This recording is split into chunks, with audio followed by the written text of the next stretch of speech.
Jamhuri ya Muungano wa Tanzania. Ndugu wafanyakazi, dunia imepata mtikisiko wa kiuchumi kutokana na kubadilika kwa mwelekeo wa kisiasa za kanda ambao pia umeleta mabadiliko kwenye sera za kifedha. Mtikisiko huo umeleta kupungua kwa misaada ya maendeleo kutoka kwa wabia tuliowazoea. Hali hii inatulazimu tuongeze ukusanyaji wa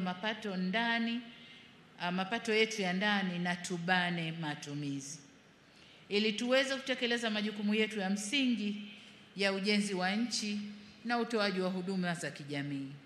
Huu ni wakati ambao wafanyakazi, waajiri na serikali tunapaswa tushikamane katika vita hii ya kiuchumi ili tusiumbishe nchi yetu. Kwa mapenzi makubwa na kwa namna mlivyoiunga mkono serikali tulipowaomba mfunge mkanda na mkaamua kujituma na kufanya kazi kwa bidii na kufanya uchumi wetu ukue kwa 5.5% mwaka huu.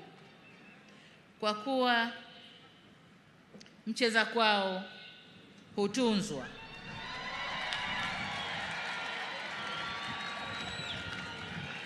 wafanyakazi oye! Miamvuli oye!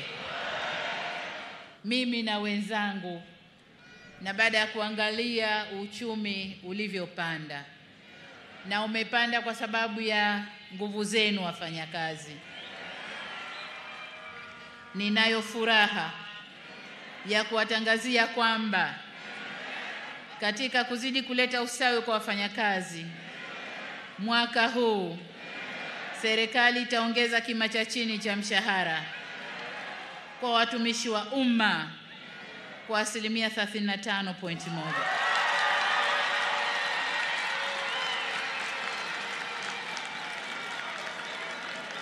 Wafanyakazi oye! Mshikamano, solidarity.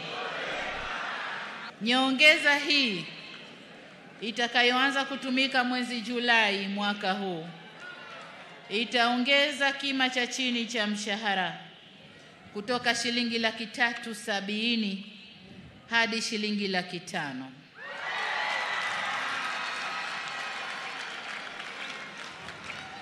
Ngazi nyingine za mshahara nazo zitapanda kwa kiwango kizuri jinsi bajeti inavyoturuhusu. Lakini nataka niwaambie nyongeza nzuri ipo.